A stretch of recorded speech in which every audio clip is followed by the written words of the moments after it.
الله أكبر الله أكبر.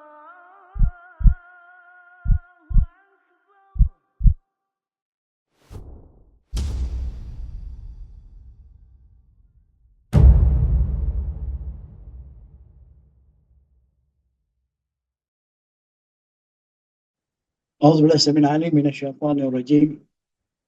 بسم الله الرحمن الرحيم. إن الحمد لله نحمده ونشكره ونستغفره ونستعين به ونعوذ بالله من شرور أنفسنا ومن سيئات أعمالنا. من يهده الله فلا مضل له ومن يضلله فلا هادي له. وأشهد أن لا إله إلا الله وحده لا شريك له وأشهد أن محمدا عبده ورسوله.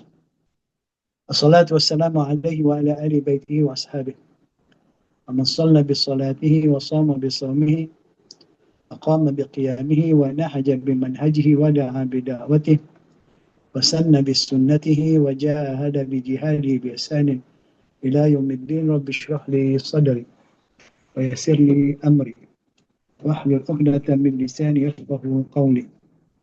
اللهم انفعنا بما علمتنا وعلمنا ما ينفعنا اللهم زدنا علما اللهم آمين. أما بعد، Assalamualaikum warahmatullahi wabarakatuh. Alhamdulillah, summa alhamdulillah, summa alhamdulillah. Segala pujian, segala ketaatan dan kepatuhan hanya layak dan milik bagi Allah Subhanahu wa taala.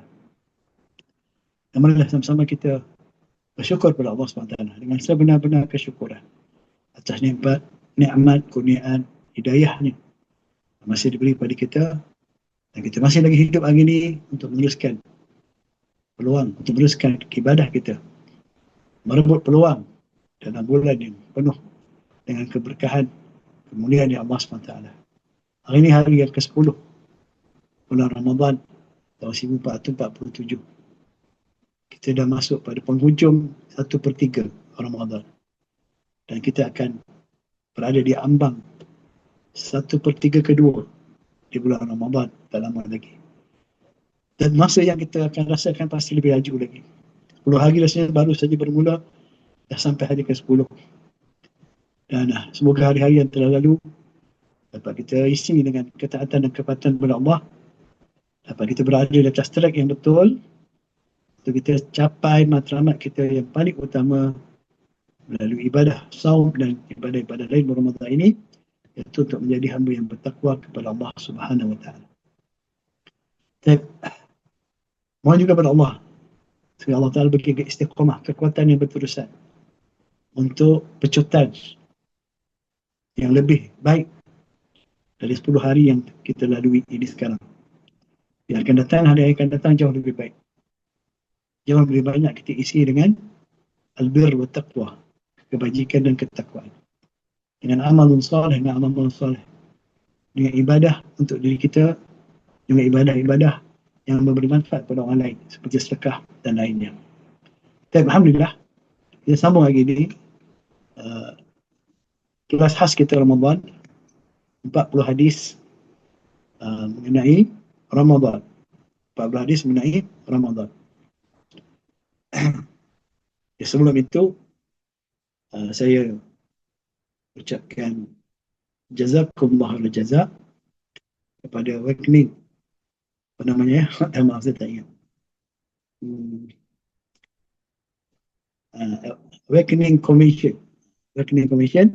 dengan kerjasama Heart Therapy Book Club yang menjadi host untuk kelas khas ini. Dan kita akan teruskan insyaAllah hadis yang seterusnya. Tapi sebelum itu saya minta kita undur balik pada hadis yang ke-17. Okay, hadis yang ke-17 kita undur balik. Sebenarnya hadis itu benar, betul. Hadis itu yang kita kata barat atau timur itu, seperti dalam teks hadis itu, pada lalu baginda meminumnya, kemudian mengisyaratkan dengan tangannya ke arah timur, bukan barat, ke arah timur. Kerana baginda bersabda, "Idza ra'aitumul laila aqbala min hahuna faqad aftara as-shaim." Bila kamu telah melihat malam muncul dari arah ini, iaitu arah timur, maka orang berpuasa hendak berbuka. kita confuse kan. Hingga itu lagi saya pun dah ingatkan saya typo salah. Tapi sebenarnya betul. Malam itu dia tidak akan nampak. Bermulanya malam, akbalah, dia datang daripada timur.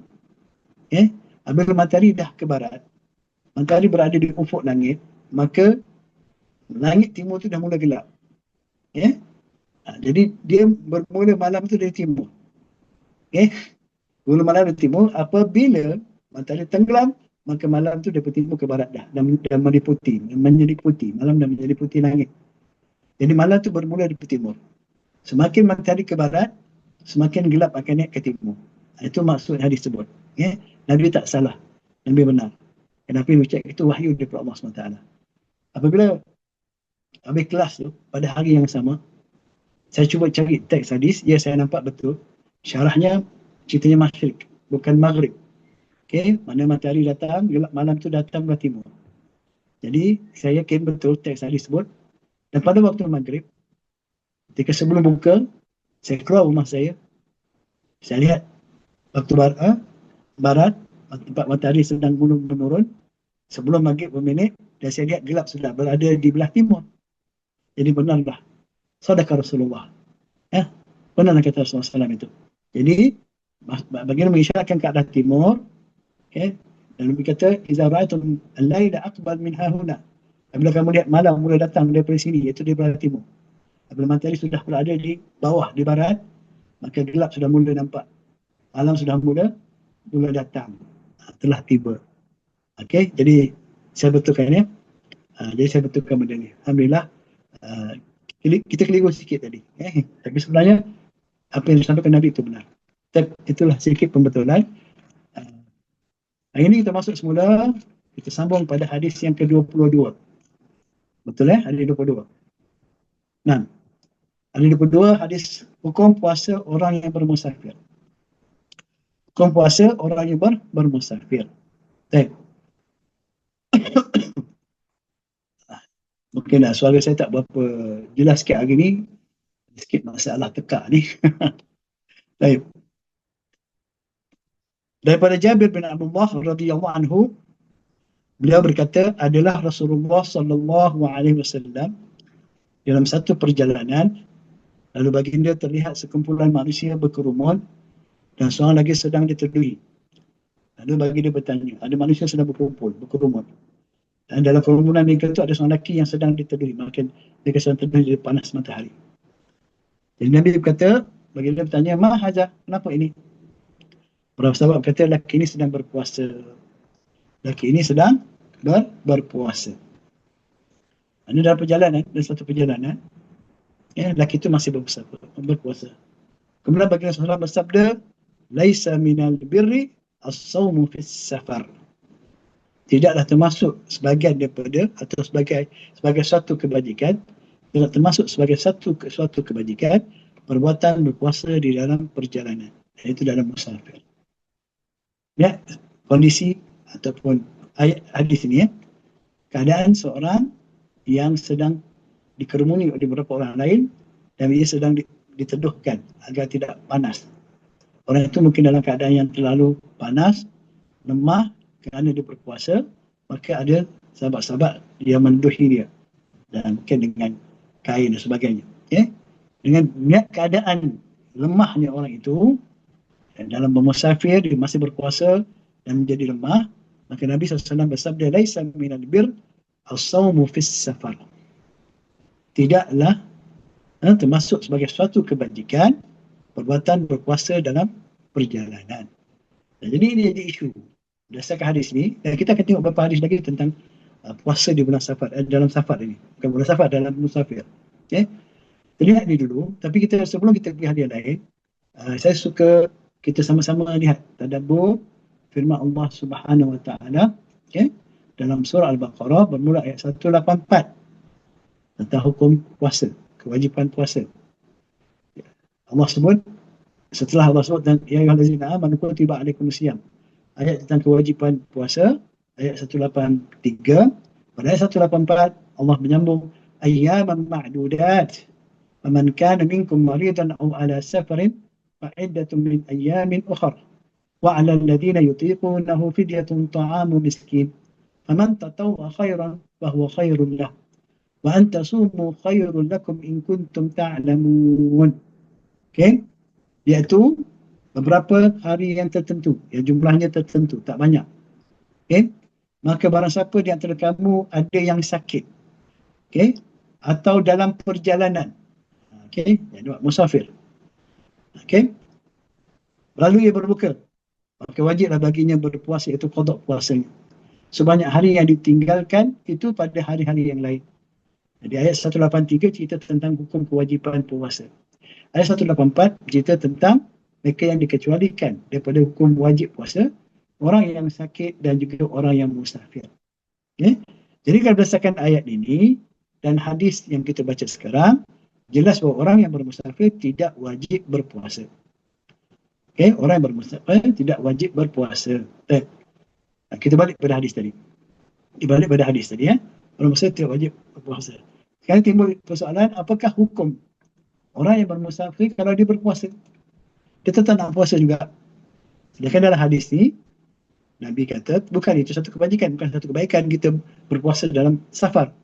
Dan ayat Quran tadi pun telah menyatakan kita tidak wajib berpuasa bagi orang yang sakit dan orang yang bermusafir. Tapi jika ada orang yang berpuasa sedangkan dia musafir, adakah dia berdosa ataukah dia salah? Itu ada perbahasan yang panjang. Okay? Ada perbahasan yang panjang. Okay? Okay? Ada pandangan yang khususnya dalam mazhab Imam Syafi'i rahimahullah, juga mazhab Imam Hanafi dan Maliki, mereka menganggap berpuasa adalah lebih afdal daripada berbuka. Sekiranya ada syarat. Puasa itu tidak menyebabkan kelemahan atau mudarat kepada orang yang berpuasa dalam perjalanan itu. Jika dia boleh musafir dan dia boleh puasa dan tidak menyebabkan dia jadi sakit, lemah, menanggung kepayahan yang amat dahsyat, maka lebih afdal baginya berpuasa. Lebih afdal bagi puasa. Ini pendapat dalam mazhab Imam Syafi'i, Imam Hanafi dan Maliki. Okay? Dan itu disebut Imam Nawawi rahimahullah dalam kitab Majmu' Syarah Muhadzab jilid yang ke-6. Sekiranya seorang itu berpuasa dan boleh membawa mudarat kepadanya, maka berbuka adalah lebih afdal. Namun sekiranya tidak membawa mudarat, maka berpuasa adalah lebih afdal, kerana dengan berpuasa seorang itu dapat membebaskan dirinya daripada tanggungjawab, tanggungan, dipanggil bara'atu zimmah. Ya, bara'atu zimmah. Jadi kalau kita boleh puasa dan tak ada masalah kita puasa, maka tanggungjawab kita, kewajipan puasa itu terlepas. Ya. Jadi di sini kita setuju, kita tidak menolak hadis ini yang kata bukanlah berpuasa di dalam perjalanan itu satu kebajikan. Kalau kita tengok daripada kondisi ayat hadis ini, orang ini yang Nabi sebut pada dia tidak termasuk sebagai suatu kebajikan perbuatan berpuasa perjalanan. Keadaan dia ketika itu dia lemah, dia menghadapi masalah mudarat dengan sebab dia berpuasa. Maka bagi orang seperti dia dan yang seumpama dengan dia, jika dalam perjalanan musafir menyebabkan ada masyaqqah, adakan masalah menyebabkan dia lemah, akan sakit dan sebagainya, menanggung kepayahan dan keperitan yang berat, maka afdal bagi mereka berpuasa. Adapun kalau kita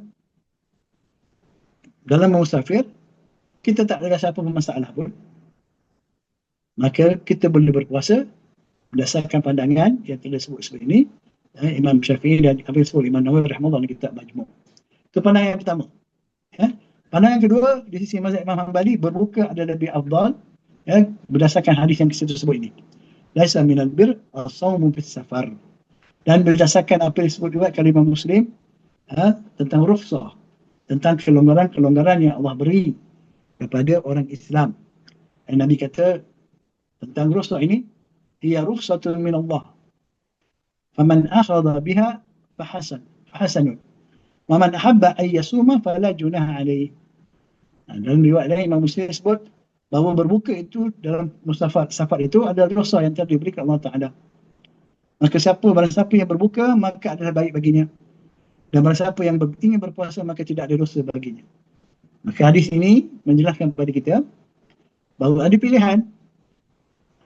Ada pilihan. Kalau kita mampu berpuasa, kita nak berpuasa, atau kita apa kita tak mampu, kita mampu puasa tapi kita tak berpuasa, kita tak bersalah juga.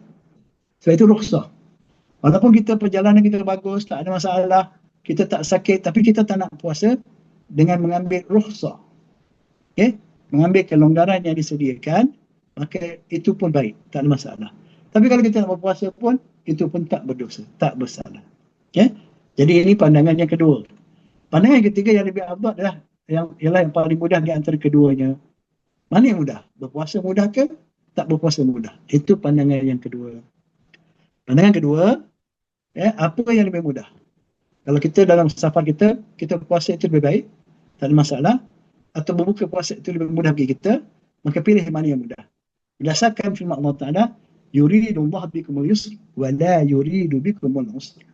Segala peraturan Allah yang Allah berikan itu adalah untuk kemudahan bagi kita. Allah tidak mahu kita ada menanggung kesusahan. Itu firman Allah Ta'ala surah Al-Baqarah ayat 185. Itu pandangan lah. Jadi kita tepuk dada tanya iman. Kalau kita mahu berpuasa dalam safar dan tidak memberi mudarat pada kita, tak jadi masyarakat pada kita, bukan dengan tujuan nak menolak rukhsah, tapi sekadar untuk barak atau zimmah, lepaskan tanggungjawab kita dan kita mampu, maka kita boleh puasa. Tapi kalau kita nak ambil rukhsah dan kita merasa kita boleh qada puasa pada hari yang lain, kita ambil rukhsah dan kita tidak mahu memudaratkan diri kita, maka kita tidak puasa, itu kita boleh pilihan kita. Saya pernah melalui satu pengalaman bab puasa ni ketika saya pulang di bulan Ramadan daripada Mekah. Waktu belajar saya ambil cuti pulang waktu Ramadan ke Malaysia. Saya membuat pilihan untuk berpuasa. Berpuasa. Apa nak risau, kita naik kenderaan ada aircon, kita sampai ke airport, kita boleh buka dekat dalam kapal terbang sediakan makanan. Flight saya jadual keberangkatannya adalah sebelum waktu maghrib, dekatlah setengah jam begitu. Jadi saya rasa tak perlu.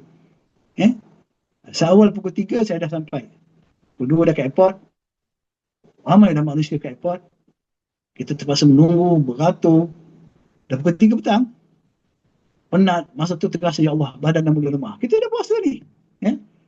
Dengan berbagai karenah di tempat apa kita nak luggage, nak masuk luggage sebagainya, berbagai karenah yang beratur, macam-macam berlaku. Sehingga menjadi terlewat urusan di sana. Dan tergesa-gesa kita dalam amat letih, marah dan sebagainya. Timbul marah sebab tengok urusan yang lambat dan sebagainya. Dan akhirnya dengan cara tergesa-gesa, penat dan letih, kita masuk dalam kapal terbang, pada keadaan yang amat letih. Dan masa itu alangkah baik kalau aku tak berpuasa. Kita sangka kita zaman moden ni semua okey kan, tapi kita tak sangka apa kesusahan kita akan hadapi. Dan ketika itu saya fikir alangkah baik saya tak puasa. Tapi tak kalah nak buka puasa, dah tinggal beberapa minit lagi.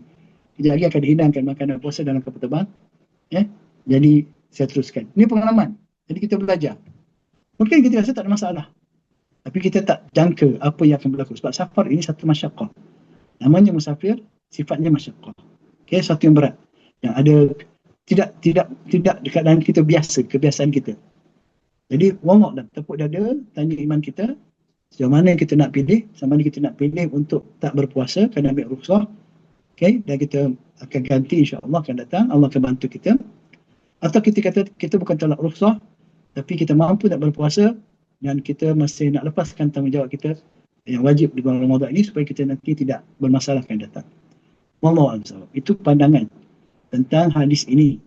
Dan kita akan jumpa hadis yang akan datang, insya-Allah. Masih lagi berkaitan dengan safar. Termasuk hadis ke-23. Berbuka puasa kerana musafir. Daripada Abdullah bin Abbas radhiyallahu anhu, anna Rasulullah sallallahu alaihi wasallam kharaja ila Makkah fi Ramadan. Pada satu bulan Ramadan, Nabi keluar musafir ke Mekah. Fasama, dalam keadaan berpuasa. Hatta balagha al-kadid, hingga sampai ke satu tempat namanya Kadid. Aftar bagi dia berbuka. Fa'ataran nas, maka semua sahabat ikut bersama Nabi pun berbuka puasa. Itu hadis ini ceritakan tentang Nabi sendiri dalam satu perjalanannya daripada Mekah ke Madinah. Perjalanan menjadi kebiasaan bagi dia. Orang Arab biasalah pergi Mekah Madinah. Dia dah pernah berhijrah dan sebagainya. Tapi Nabi buka puasa dan sahabat-sahabat berbuka puasa. Jadi ada imam-imam yang mensyarahkan hadis kata rahmatan linnas. Nabi berbuka puasa kerana rahmat kepada manusia. Kerana tidak menjadikan, tidak menganggap, macam sahabat-sahabat menganggap bahawa tak boleh berbuka puasa di bulan ketika bermusafir di bulan Ramadan. Jadi sebagai rahmat kepada manusia, baginda SAW berbuka. Kerana baginda bukan masalah lapar dan dahaga.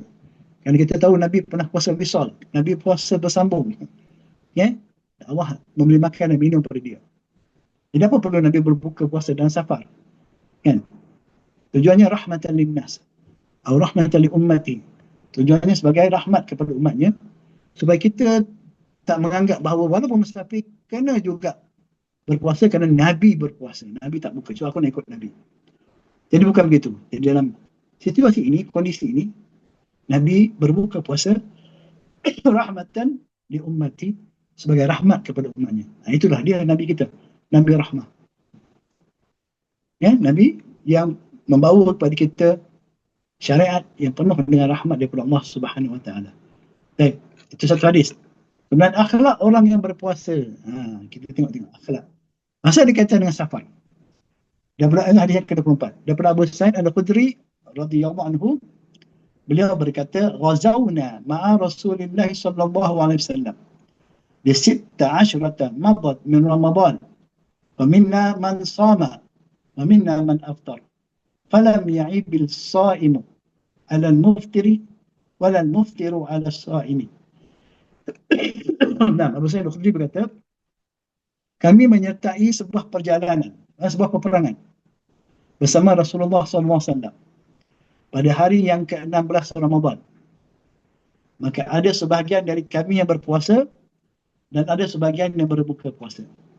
Maka tidaklah orang berpuasa mengaitkan akan orang yang berbuka, dan tidak juga orang berbuka mengaitkan orang yang berpuasa. Ini akhlak orang berpuasa. Tengok, nampak tak? Ada situasi yang berbeza. Hadis yang pertama tadi, Nabi suruh berbuka, bukan kebaikan bagi orang berbuka dan keadaan dia lemah. Okey. Hadis yang kedua, Nabi berbuka supaya tidak menjadi beban kepada umatnya. Dan hari ini ceritakan, sahabat cerita bagaimana dalam satu perjalanan peperangan pada 16 Ramadan, dah berlalu 16 Ramadan, apa jadi? Ada sebahagian sahabat berbuka puasa, ada sebahagian tidak berbuka puasa. Yang tidak berbuka puasa, dia tidak mengerahkan orang yang berbuka puasa. Lemah lah kau. Kita ni kuat. Tak kata macam tu. Yang berbuka puasa pun tidaklah pun melemahkan ataupun mengata sesuatu yang tak baik kepada berpuasa. Degil sangat kan. Ini kan rosak, kenapa tak ambil? Contohnya. Ini akhlak. Akhlak orang beriman. Dan ini akhlak yang perlu jaga. Ibadah puasa bukan saja sekadar menahan makan dan minum, tapi dia adalah satu proses mendidik akhlak kita. Nanti kita akan tengok tentang hadis-hadis yang berkaitan secara khusus mengenai akhlak orang berpuasa, insya-Allah. Yang ini akhlak dalam bermusafir. Yang berkaitan dengan bab safar ni, jadi kita dah musafir, kita akan menghadapi situasi yang berbeza. Maka masing-masing perlulah meraih dan memberikan rahmat, kelonggaran, betul ansur dalam perjalanan. Itu hadis yang ke-24, insya-Allah. Kita masuk pada hadis yang ke-25. Tajuk kita dah tidak perkara yang tidak membatalkan puasa. Ada perkara yang tidak membatalkan puasa walaupun dia boleh menjadi begitu. Daripada Aisyah radhiyallahu anha, beliau berkata, kana an-nabiy sallallahu alaihi wasallam yuqabbilu wa yubashiru wa huwa sha'im wa kana amlakakum li irbihi. Ada Nabi sallallahu alaihi wasallam mencium dan bermesra, berpegang, peluk dengan isterinya. Mana muqaddimah lah, dia bukan bersama, tapi dia bergurau senda, dia cium pipi isterinya, sedangkan dia berpuasa. Dan adalah bagi dia paling berupaya mengendalikan nafsunya berbanding kalian. Jadi isunya sekarang ni, kita dilarang dalam keadaan berpuasa rafas, bercumbu-cumbu. Ada larangan rafas dalam berpuasa. Tetapi dalam hadis ini, kita lihat Rasulullah SAW disebutkan oleh Aisyah radhiyallahu anha, bahawa Rasulullah mencium isteri-isterinya dan bermesra dengan mereka tanpa nafsu. Dia dapat kawal dirinya, tanpa akan menyebabkan dia melakukan hubungan yang membatalkan puasa. Okey? Aisyah menerangkan tentang kita perbuatan Nabi dan menerangkan tentang kenapa Nabi begitu. Dalam hal ini, bagi siapa yang boleh mengawal nafsunya, tidak jatuh kepada perbuatan rafas yang menjadi mukadimah kepada persetubuhan, maka dia boleh mencium isteri di dahinya ke, di tangannya ke, atau isterinya mencium dia di dahi, di tangan, di waktu siang hari di bulan puasa 6. Tapi tepuk dada, tanya apa keiman kita, adakah mampu kita mengawal nafsu kita. Okay? Di dalam riwayat Imam Muslim pula, Aisyah radhiyallahu anha berkata, kata riwayat Imam Bukhari, kana Rasulullah SAW yukabbilu fi Ramadan wa huwa sha'im. Adalah Rasulullah SAW mencium isterinya dalam bulan Ramadan padahal baginda berpuasa. Tak disebut tentang kekuatan Nabi mengawal nafsunya. Jadi lebih terbuka. Jadi hadis yang pertama dia mengikat takkid, dia mengikat. Hadis yang kedua yang betul umum, yang mutlak, diikat dengan hadis yang pertama tadi. Okay? Jadi berhati-hati. Kita boleh pegang isteri kita, kita boleh peluk dia, boleh cium dia, tetapi pasti kita kena kawal. Jangan pergi pada cumbuan yang berat yang menjadi mukadimah kepada persetubuhan, apatah lagi jatuh ke dalam persetubuhan, sebab itu perkara yang besar.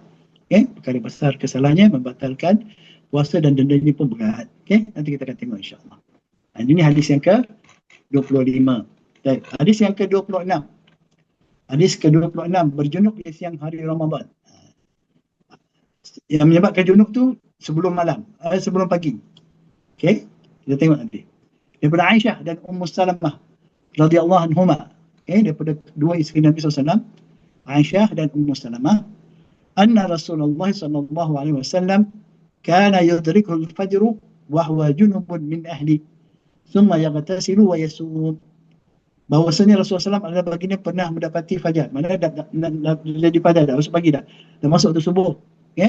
Mendapati fajar terbit, dan ketika itu baginda dalam keadaan junub. Setelah bercampur dengan isterinya, bersama dengan isterinya pada waktu malam. Nampak tak? Kemudian baginda mandi dan berpuasa. Jadi kalau persetubuhan atau perkara yang menyebabkan hadas besar itu berlaku pada kita sebelum terbit fajar, itu tak jadi masalah, walaupun nanti waktu fajar kita dalam keadaan hadas besar, sedang berjunub. Itu tak jadi masalah. Yang tak bolehnya buat di siang hari itu. Okay? Berlaku hadas besar, perbuatan yang menyebabkan berlaku junub di siang hari. Tapi kalau perbuatan itu berlaku sebelum terbit fajar dan kita dalam keadaan hadas, walaupun ketika terbit fajar, itu tidak menjadi masalah. Kita hanya perlu mandi hadas besar, berjunub, mandi junub, dan kita teruskan puasa, tidak makan dan tidak minum. Jelas ya? Di dalam riwayat Imam Muslim, tadi Imam Bukhari, in kana Rasulullah sallallahu alaihi wasallam la yusbihu junuban min jima'i ghaira ihtilamin fi Ramadan summa yasum. Sesungguhnya adalah Rasulullah itu berpagian dalam keadaan berjunub. Mana terbit fajar dan keadaan berjunub kerana persetubuhan, bukan kerana bermimpi. Kalau mimpi di siang hari, batal tak solat? Tak batal. Mimpi kalau air mani di siang hari tak batal. Okay? Jadi bukan alasan Nabi mimpi, Nabi bersetubuh dengan isinya kerana bermimpi, bukan kerana bermimpi di bulan Ramadan. Kemudian baginda berpuasa. Dia takkidkan lagi. Walaupun berlaku persetubuhan, tapi sebelum fajar, kemudian kekal dalam keadaan hadas hingga terbit fajar, itu tidak menghalang kita untuk meneruskan puasa. Itu perkara hadis yang ke-26. Yang ke-27, fidyah batal puasa. Ini isu ni panjang, banyak isu fiqhi. Agak banyaklah dia punya perbahasan, tapi kita tengok hadis ni ada berkaitan dengan sebab persetubuhan di siang hari. Okay? Daripada Abu Hurairah radhiyallahu anhu, beliau berkata, telah datang seorang lelaki kepada Nabi Muhammad sallallahu alaihi wasallam, lalu ia berkata, binasalah aku wahai Rasulullah. Baginda bertanya, wama ahlakaka, apakah yang menyebabkan kamu binasa? Apa masalah sekali kamu kata kamu dah ambil aku ni. Itu boleh faham gitulah bunyinya. Lagi tu kata, aku telah menyetubuhi isteriku pada siang hari Ramadan. Tu dah. Dia tak dapat kontrol. Boleh jadi pengantin baru pun. Wallah. Atau pengantin baru pun, kan? Tapi mungkin, yalah, tidak dapat kawan nafsu. maka dia telah bersama dengan isterinya. Maka bagaimana sabda hal tajidu ma ta'tiqu raqabatan, apakah kamu memiliki hamba untuk dimerdekakan? Okey, apa kamu ada hamba untuk memerdekakan? Lelaki itu jawab tidak. La, aku tak ada hamba nak memerdekakan.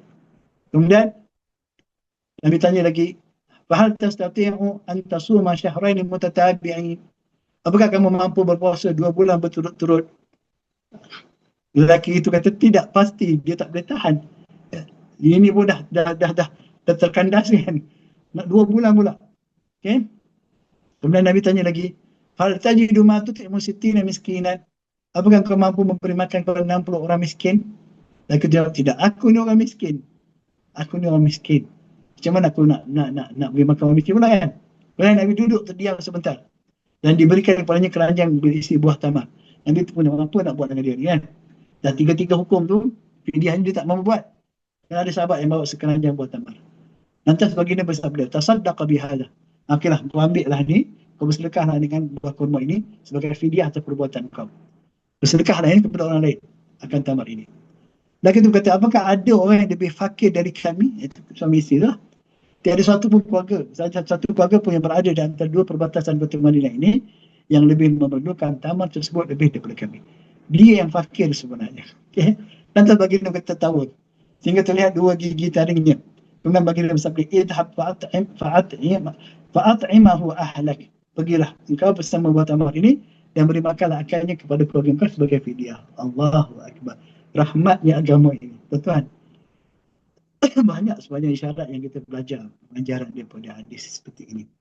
Ya? Islam bukan meletakkan tanggungjawab taklifat syariat untuk menghukum kita. Untuk menghukum kita. Orang yang dihukum oleh syariat dengan sebab kesalahan bukan makna mereka tidak ada peluang kebaikan. Hukuman dari Islam itu semuanya ada hikmah dan rahmah dari Allah SWT. Lihat betapa Allah SWT akan memberi kita berbagai jalan untuk kita selamat daripada kesilapan kita dan kesalahan kita. Yang penting kita sedar dan mengaku kesalahan kita. Okay?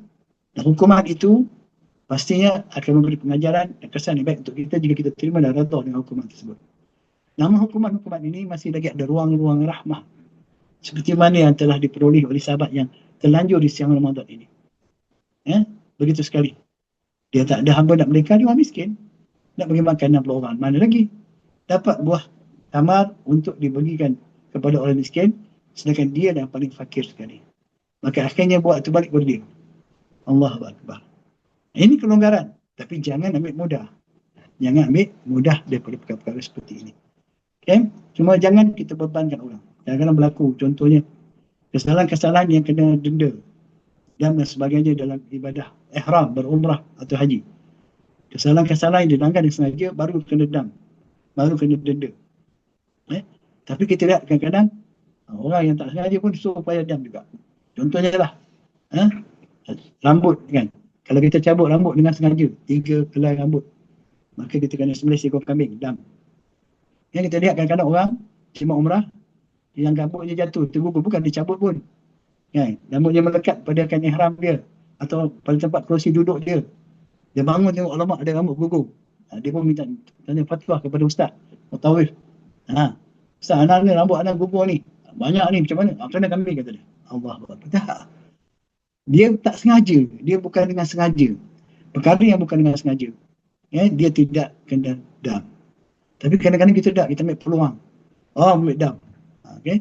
Jadi dalam ibadah umrah ni, haji, ada sekelompok manusia yang sengaja menjatuhkan hukuman yang berat, itu sembelihan kambing untuk kepentingan mereka.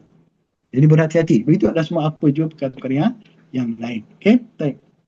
Itu cerita tentang fidyah batal puasa bagi orang yang bersetubuh di siang hari. Nah, kemudian kita pergi pada hadis yang ke-28 daripada Abdullah bin Abbas radhiyallahu anhuma.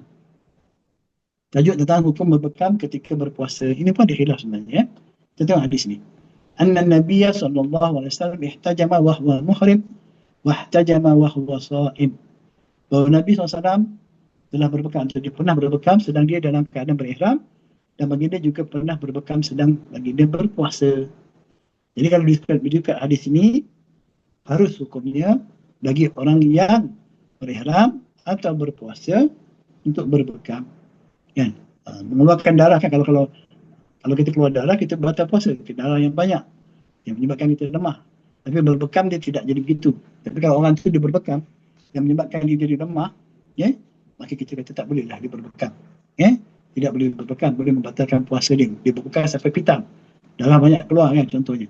Maka tak bolehlah.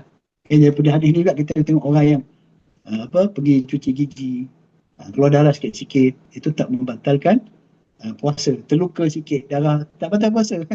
Dulu kalau luka sikit je batal puasa, luka sikit darah sikit dan tidak menyebabkan lemah, itu tidak membatalkan puasa. Apatah lagi perkara yang tidak disengajakan dan atau perkara yang dikeperluan.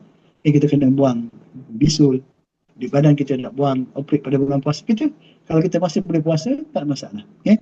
Tapi kalau kena bius kalau kita tak sedar semua, itu tak boleh lah, ya. Baik. Kemudian ada yang ke-29 daripada Aisyah radhiyallahu anha, ya, tentang qada puasa Ramadan, ya. Daripada Aisyah radhiyallahu anha, beliau berkata, kana yakunu alayya as-sawmu min Ramadan wa ma astati'u an aqdiya illa fi Sya'ban. Nah, cerita qada puasa.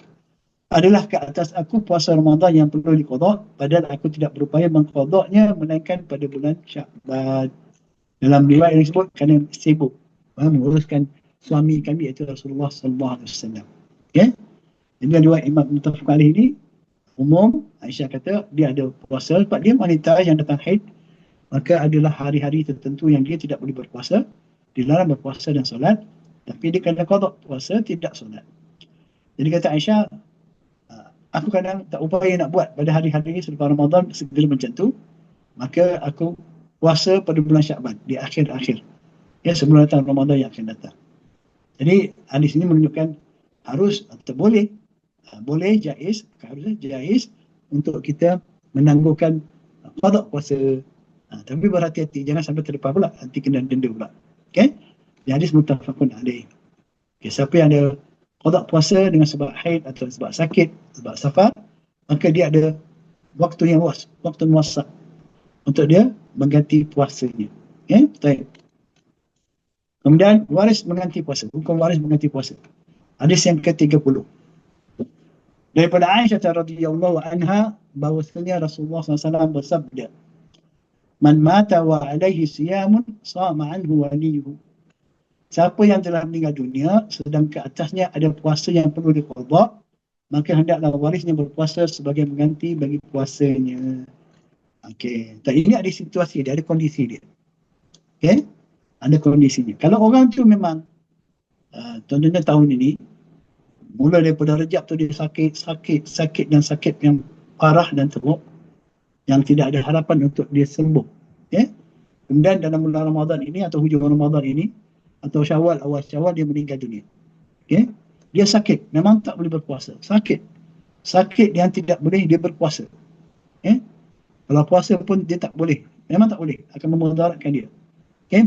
Dia terlalu lemah. Contohnya stroke. Dia stroke pada bulan Rejab, Sya'ban, Ramadan, Syawal, terusnya, kemudian dia meninggal.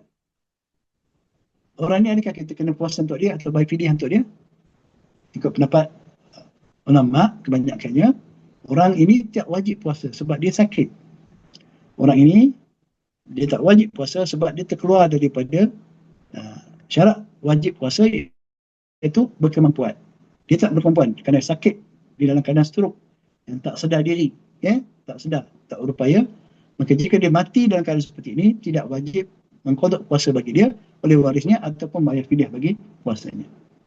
Tapi kalau orang itu dia sakit di bulan Ramadan, kemudian dia sihat di bulan Syawal, ya, dia sihat sampai bulan Rajab akan datang, dia masih tak puasa, kemudian dia meninggal. Sedangkan dia sihat, dia telah tidak mengqada puasanya. Maka orang seperti ini, kerana dia sudah ada waktu, dia dah sihat, sakitnya telah sembuh, tapi dia tangguh puasa dia tak nak puasa lagi sehingga dia mati. Sedangkan dia boleh puasa. Maka orang seperti ini dia berhutang puasa dia, maka diqadakkan puasanya oleh warisnya. Itu lebih afdal. Waris berpuasa atau dibayar fidyah sehari bagi puasanya. Itu agak ada beberapa situasi. Okay, ada beberapa situasi berkaitan dengan qada puasa bagi orang telah meninggal dunia. Kalau orang tu dia ada nazar untuk berpuasa dan sebelum sempat dia menunaikan puasanya dia meninggal, maka warisnya boleh mengqadakkan puasa nazarnya itu. Okay? Itu antaranya lah hukum berkaitan dengan qada puasa. Baik. Kemudian hadis yang ke-31, pemurah di bulan Ramadan. Sifat kepemurahan, satu sifat ajaib. Ajaib dan sebagainya, dia satu ciri yang indah bagi para mukmin yang berpuasa. Allahu Akbar.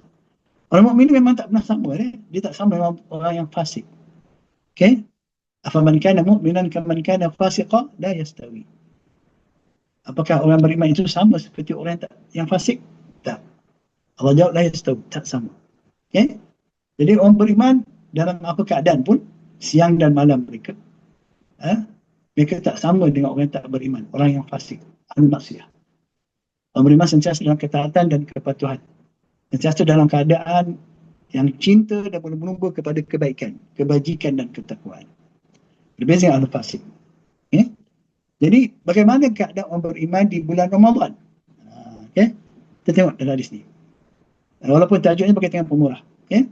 Daripada Abdullah bin Ibn Abbas radhiyallahu anhu beliau berkata, kana Rasulullah sallallahu alaihi wasallam ajwadun nas wa kana ajwadu ma yakunu fi Ramadan hina yalqahu Jibril wa kana yalqahu fi kulli lailatin min Ramadan fayudarisuhu al-Quran fala Rasulullah sallallahu alaihi wasallam ajwadu bil khairi min rihil mursalah. Rasulullah SAW adalah orang yang paling pemurah dalam berbuat kebajikan. Dia Sayyidul Mu'minin. Okay? Dia orang paling beriman. Orang yang sentiasa berbeza dengan orang lain. Orang yang sentiasa berlumba-lumba. Paling berkehadapan, yang paling awal dalam melakukan kebajikan. Termasuklah antara sifat Nabi Muhammad SAW itu seorang yang pemurah. Dia sentiasa pemurah. Sebelum jadi Rasul pun Allah dah bimbing dia menjadi manusia yang pemurah. Beliau meringan tangan untuk menolong orang, membantu orang, okay? Untuk menghilangkan kesusahan daripada orang lain. Dia tak pernah menyusahkan orang. Bahkan beliau ada seorang yang pemurah, dikenali oleh semua orang ketika itu di Mekah. Nah, apatah kita jadi Nabi, baginda tidak pernah mementingkan diri baginda. Baginda lebih mementingkan orang lain, pemurahnya kepada orang lain sehingga baginda kelaparan dan tidak sanggup melihat orang lain dalam keadaan lapar. Biar dia lapar, tak ada masalah. Okay? Memang sifat begitu. Dan baginda akan menjadi lebih pemurah, bertambah ke kemuncak kepemurahannya di bulan Ramadan. Masya Allah. Ya? Bulan Ramadan ni menjadi klimaks kepemurahan Rasulullah SAW yang kita ada sekarang ni. Bulan Ramadan. Kita dah 10, masuk hari ke 10 Ramadan. Kalau kita buat ukuran daripada hari 1 hingga 10, macam mana level kepemurahan kita? Macam mana level kepemurahan kita kepada keluarga kita, pada saudara mara kita, pada jiran-jiran kita, kepada orang yang memerlukan bantuan daripada kita, orang yang susah, orang yang sakit. Kalau kita bagi skalanya 1 hingga 10, daripada hari yang pertama hingga 10 ni, kita kat mana? Jangan nak fikir berapa banyak Quran yang kita baca, kita halayak muka surat, juzuk atau khatam. Itu satu, tapi dalam hadis ini fokus kepada kepemurahan. Seorang mukmin yang berpuasa, dia akan jadi lebih pemurah. Jadi mana skala kepemurahan kita sepanjang 10 hari? Berapa banyak dah kebaikan yang kita buat kepada saudara kita yang bermanfaat pada mereka? Bukti kepemurahan kita. Berapa banyak bantuan yang kita bantu, sedekah dan sebagainya, yang kita beri kepada keluarga kita ataupun saudara-saudara seagama kita yang memerlukannya. Ya? Sayang kalau kita dah lalui 10 hari ni, kita masih tahap nanti dululah. Masih lagi tahap kemudian lah. Aku ni tak ada banyak, ada sikit je. Alangkah ruginya. Alangkah ruginya kita. Sayang sangat. Ini bulannya, ini masanya. Jika di bulan Ramadan ni tidak ada sifat kepemurahan di dalam diri kita, maka kita jangan mimpi kita akan menjadi manusia pemurah di bulan yang lain. Jangan mimpi. Kita ni payah dah bulan-bulan lain. Apalagi bulan Ramadan tak buat juga nak jadi apa kita ni. Yang Nabi kata, Abdullah sadaqah fi Ramadan. Sebaik-baik sedekah itu di bulan Ramadan. Siapa yang memberi sedekah bagi makan orang berbuka puasa, dia mendapat pahala seperti orang berpuasa itu. Tak kurang sedikit pahala orang berpuasa itu. Masya Allah. Tengok satu kepemurahan yang lebih berpihak pada kaum ibu. Satu rahmat dari Allah Ta'ala. Kaum ibu yang berpenat lelah menyediakan makanan sahur dan buka puasa untuk pasangannya, suaminya dan anak-anaknya. Masya Allah, mereka manusia paling pemurah. Ya? Mereka dapat pahala setiap orang yang makan sahur mereka, yang berbuka dengan sahur mereka. Nah, nampak tak? Amat pemurah Nabi kita Muhammad SAW. Bertuahnya kaum ibu. Tapi kaum lelaki jangan rasa malu, jangan rasa kurang. Sebab yang menyediakan, sepatutnya gitulah kan. Kita lelaki bekerja, cari rezeki, kita yang beli barang makan. Kita yang sediakan dapur, kita yang beli gas, kita beli beras, kita beli lauk. Jadi kita pun dapat share juga. Jangan takut. Isteri kita masak, dia dapat share dia. Kita makan. Bila apa yang dimakan oleh kita, yang dimasak oleh isteri kita itu adalah apa yang kita sediakan untuk anak-anak kita dan orang lain itu, kita ada bahagian dekat situ. Itulah kepemurahan Allah Ta'ala kepada kita. Jadi kita mesti juga menjadi orang yang pemurah. Nah, okey. Baik.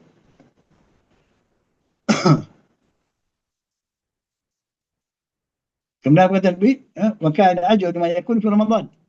Hina yalqahu Jibril, ketika dia bertemu dengan Jibril di bulan Ramadan.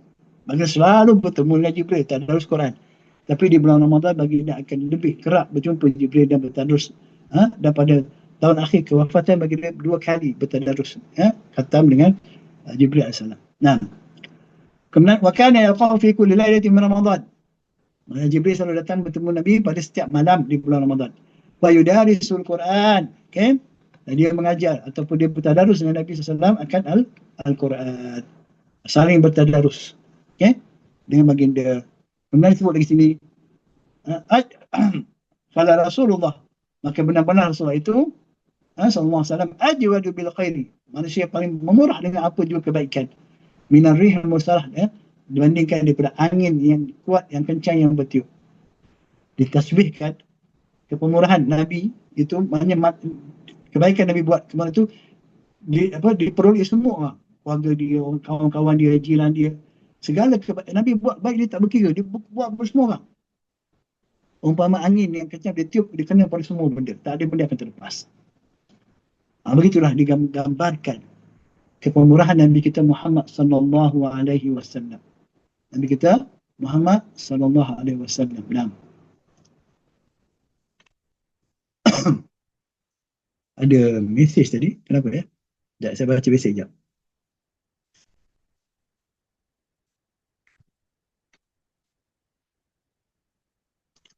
Okey, tidak ada kena-mena. Nah.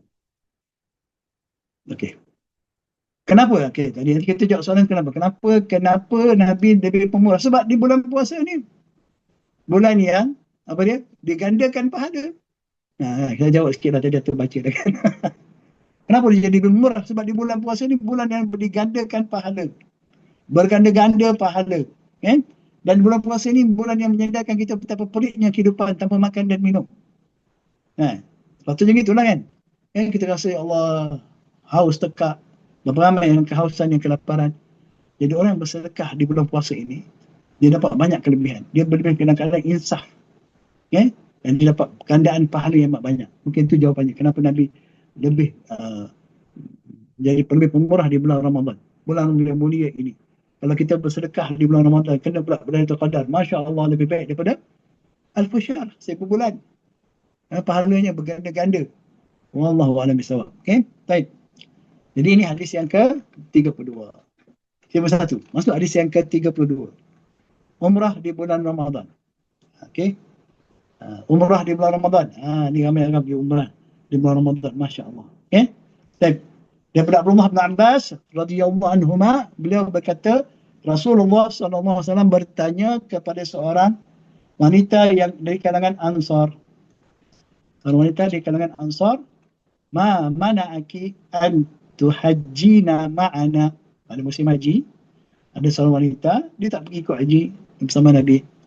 Nabi tanya kepada dia, ini keperhatian Nabi kita SAW. Dia mengambil berat. Okay? Apabila ada peluang-peluang kebaikan, kebajikan, perintah Allah yang dicintai Allah Ta'ala. Nabi nak semua kita ni terlibat sama.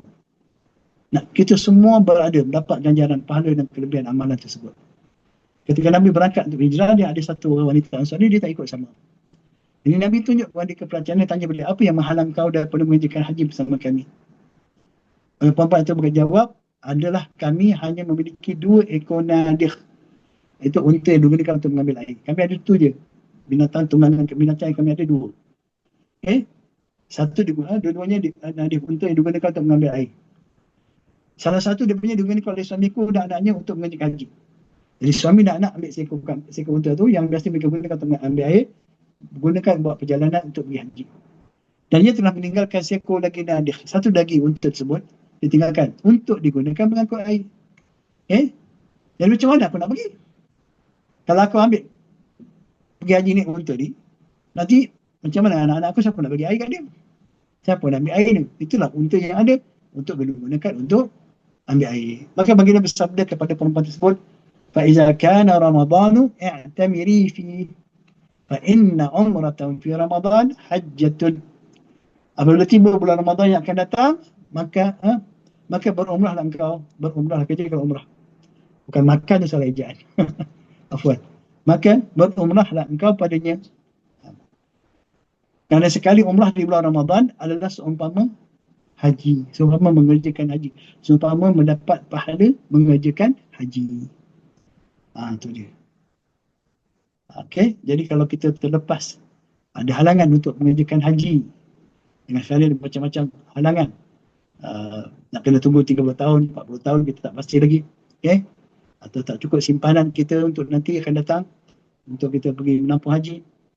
Okay? Atau kita nampak keadaan kita tak berapa sihat, kita tak mampu nak buat haji. Tapi kalau sekarang kita buat umrah boleh, kita boleh buat umrah dulu. Dan kalau boleh, pilihlah umrah di bulan Ramadan. Okay? Pilihlah umrah di bulan Ramadan, agar sekali kita buat umrah di bulan Ramadan, sekali saja disuruh pun, sekali umrah di bulan Ramadan, kita dapat pahala seperti pahala mengerjakan haji. Okay? Ada riwayat lain yang dikata al-umratu fi Ramadan ta'dilu hajjatun. Sekali umrah di bulan Ramadan menyamai haji. Dan ada riwayat yang kata hajjatun ma'i, haji bersama. Kita dapat pahala mengerjakan haji bersama Nabi SAW. Allahu Akbar. Okay? Jadi bagi mereka yang Allah murahkan rezeki untuk bermusafir ke Makkah, pergi menunaikan umrah, maka ambil peluang ini, harap doa kepada Allah, sempurnakan ibadah haji dan umrah ni kan Allah. Umrah lagi kita pergi bulan Ramadan umrah. Okay? Allah kata watimul hajj wal umrata lillah. Pergilah untuk mengerjakan haji atau umrah, dalam bab kita cerita umrah semata-mata kerana Allah. Janganlah pergi kerana tujuan-tujuan lain, habuan duniawi, riak dan sebagainya. Agar kita dapat kelebihan yang Allah sediakan. Orang Allah bagi kelebihan, nak mampu pergi buat haji, buat umrah di bulan Ramadan ni, maka moga-moga diberikan ganjaran umrah mereka pahalanya seperti pahala mengerjakan haji. Nah, itu hadis mengenai ini. Ya, saya rasa kita stop kat sini kot. Nanti habis pula. Okay? Kita pergi pada, sebab saya pun minta maaf, tekak saya tak berapa sihat ni. Saya pedih tekak ni. Saya akan menilai dia. Kita berhenti dulu kat sini. Kalau kita ada satu pertemuan lagi insyaAllah. Untuk satu lagi kali insyaAllah kita akan habiskan insyaAllah. Cuma kalau ada apa-apa soalan, insyaAllah saya serahkan pada admin untuk soal jawab insyaAllah. Assalamualaikum warahmatullahi wabarakatuh, Ustaz. Waalaikumsalam warahmatullahi wabarakatuh. Jazakallah khairan di atas perkongsian ilmu. Semoga kita semua sama-sama mendapat manfaat dan mengamalkannya. Tadi mungkin Ustaz dah nampak soalan ni. So yang tu nak jawab balik ke tak ya, Ustaz? Dah jawab ya? Okay, saya jawab balik. Okay. Soalan tentang soalan dia, ada tak syarah hadis menjelaskan kenapa Rasulullah SAW amat paling pemurah di bulan Ramadan? Okey, seperti yang saya sebut tadi dah. Sebab bulan-bulan Ramadan dia ada keistimewaan dia sendiri selain daripada ibadah puasa dan ibadah qiyam tarawih.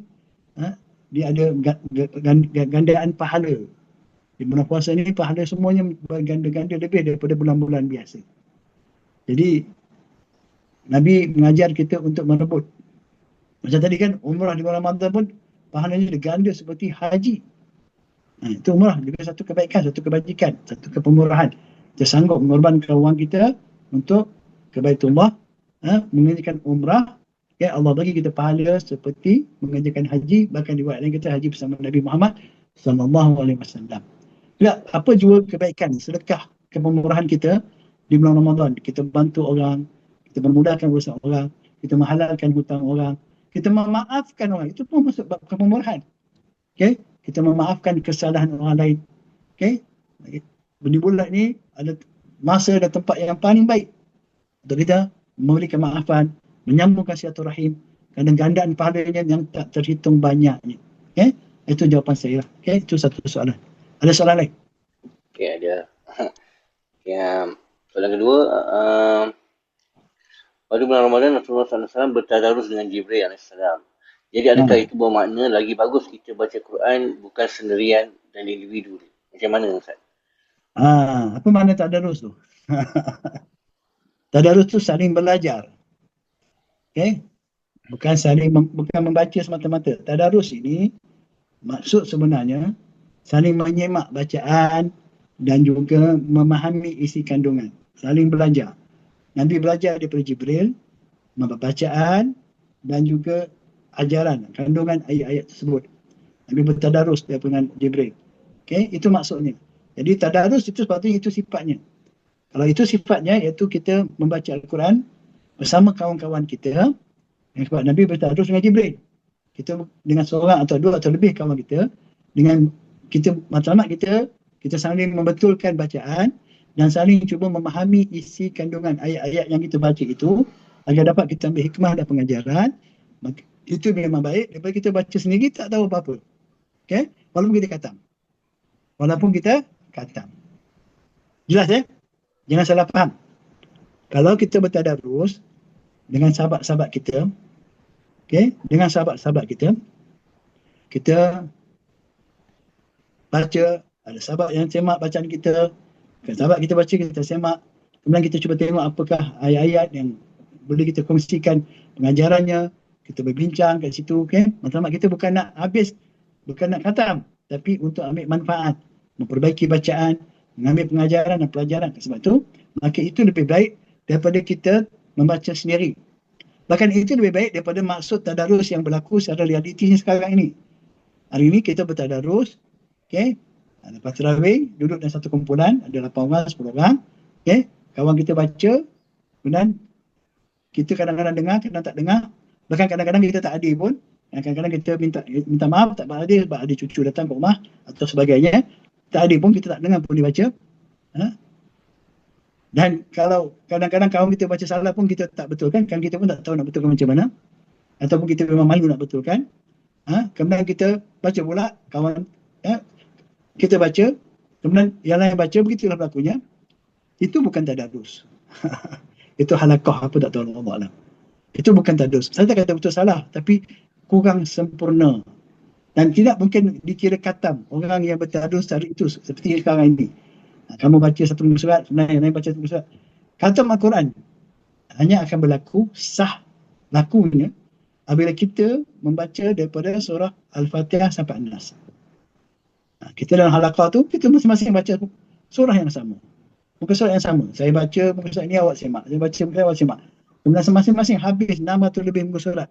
114 surah baru khatam Quran. Tadarus tidak matlamatnya khatam Quran. Tadarus Nabi SAW bukan matlamatnya khatam Quran, tapi matlamatnya mempelajari Al-Quran. Apa yang disampaikan oleh Allah Ta'ala kepada baginda melalui Jibril AS. Jadi itu beza tadarus kita sekarang ni. Tapi kalau tadarus itu seperti yang Nabi buat, walaupun kita tak khatam, kita dalam bulan puasa ini, kita tak sempat khatam kerana kita bertadarus dengan kita membetulkan bacaan, kita mempelajari isi kandungan, tak sempat khatam, itu jauh lebih baik daripada kita baca sendiri, kita khatam 30 juzuk sekali atau 2 kali. Faham tak? Seperti mana kata Imam Ibn Qayyim rahimahullah, dia kata orang yang khatam Quran, baca Quran dalam puasa, dia khatam 2 kali, 3 kali, pasti dia banyak pahala dia, memang banyak pahala. Tapi orang yang dia tak khatam Al-Quran, sebab dia mentadabbur, dia bertadarus, mentadabbur, tazakur ayat Al-Quran yang dibacanya. Dia baca, dia tadabbur, dia belajar. Walaupun tak khatam, dia jauh lebih berkualiti pahalanya dibandingkan orang yang khatam tadi. Seorang yang khatam dia dapat pahala yang banyak. Orang yang bertadarus, bertafakur, bertazakur, bertadabbur ayat Al-Quran ini, walaupun tak habis khatam Quran, dia dapat pahala yang berkualiti. Imam Ibn Qayyim rahimahullah menceritakan perbandingan ni seperti orang yang baca khatam dapat pahala banyak, seperti orang yang bersedekah dengan contohnya 100 dirham, 100 wang dirham. Banyak tak? Dapat banyak lagi, nampak banyak dan berat. Itu mereka yang baca khatam, dapat banyak lah, nampak banyak pahala mereka. Tapi orang yang membaca dengan tadabbur di hatinya untuk memahami, untuk mendapat hidayah dan petunjuk Al-Quran ini, mereka ini seperti orang bersedekah dengan sebutir permata berlian yang amat mahal nilainya. Walaupun sebutir, tapi dia jauh lebih besar, berharga dan menilai daripada 100 keping wang dirham tadi. Itu perbandingannya. Okay? Jadi kita ni, kita cuba buat sekadar kita mampu. Okay? Wattaqullah mastata'tum. Wattaqullah pada Allah sedaya upaya kamu. Okay? Mungkin kita boleh ada waktu untuk kita merancang jadual bacaan tilawah Al-Quran sehingga kita dapat khatam di bulan Ramadan ini agar dapat pahala yang banyak.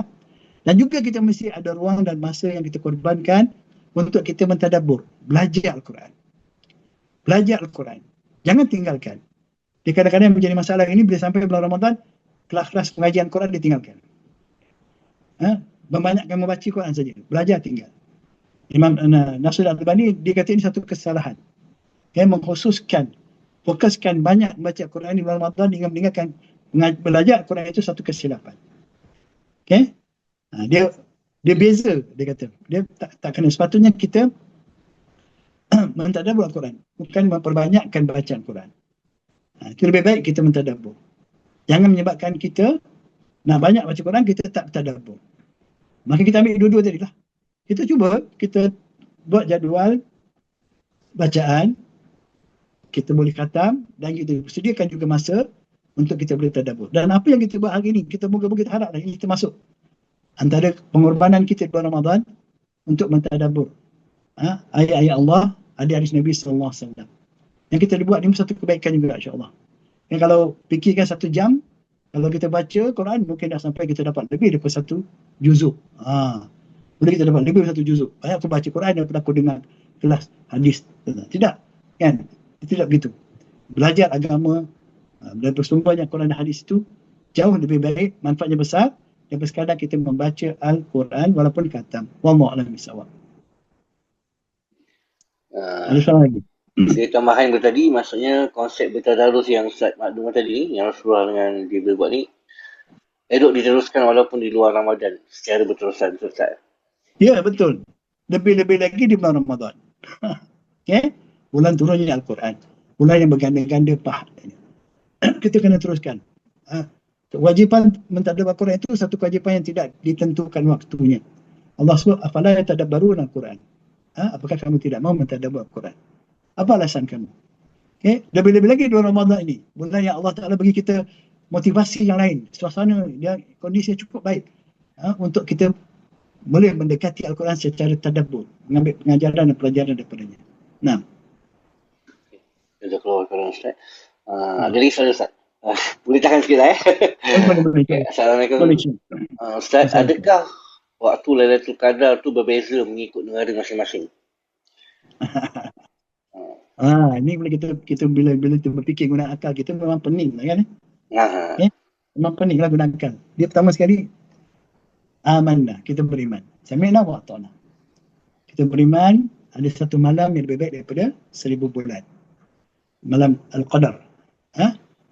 Lailatul Qadar khairun min alfi syahr. Kita beriman dengan apa yang Nabi sebut bahawa di bulan Ramadan ni Lailatul Qadar. Nabi suruh kita cari pada 10 malam yang terakhir. 10 malam yang terakhir.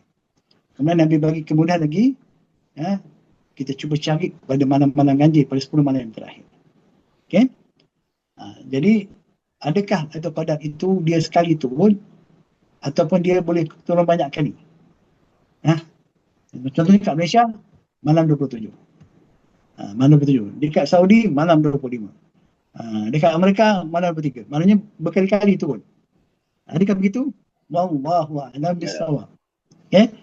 Kita tak pasti. Kita tak boleh nak memahami apa nama dia? Malam itu kali itu malam seperti malam cabutan bertuah.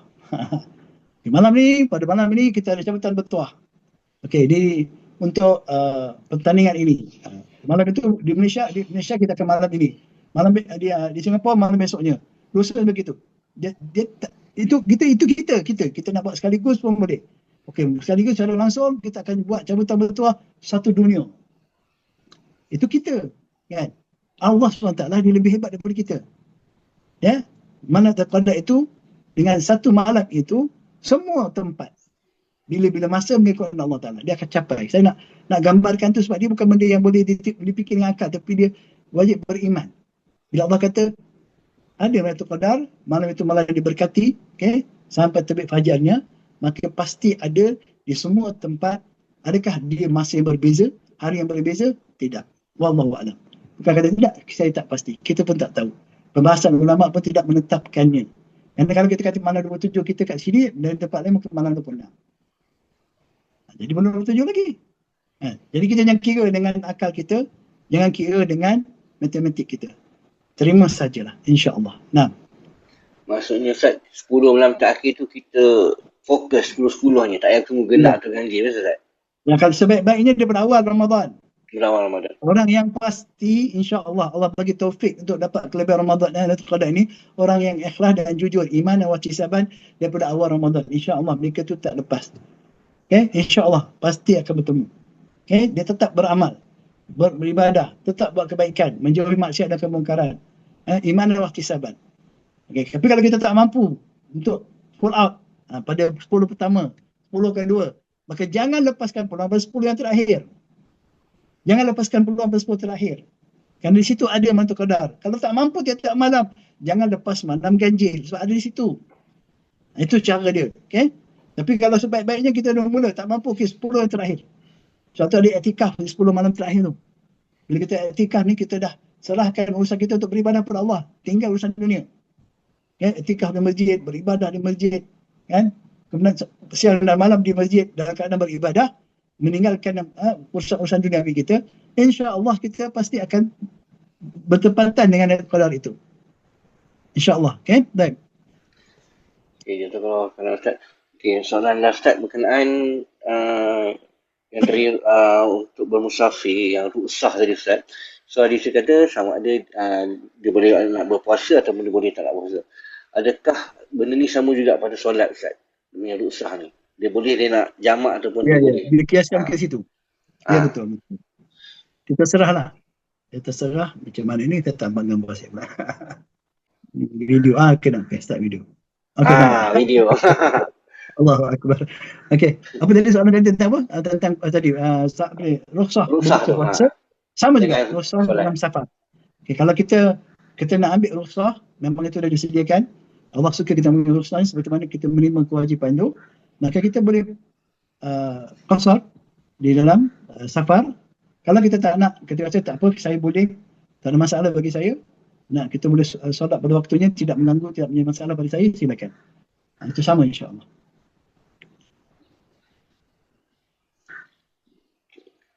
Itu je pertanyaan ni. Okey. Alhamdulillah. Jazakallahu khairan Ustaz di atas penerangan. So, itu soalan untuk hari ini. Alhamdulillah. Jadi insya-Allah setakat itu saja untuk hari ini. Saya minta maaf. Apa yang baik yang benar itu pasti dari Allah Ta'ala yang maha bijaksana lagi maha mengetahui. Apa yang salah silap itu terkelemahan saya sendiri. Saya minta maaf untuk tersebut. Subhanallah bihamdik. Asyhadu an la ilaha illa anta astaghfiruka wa atubu ilaik. Assalamualaikum warahmatullahi wabarakatuh.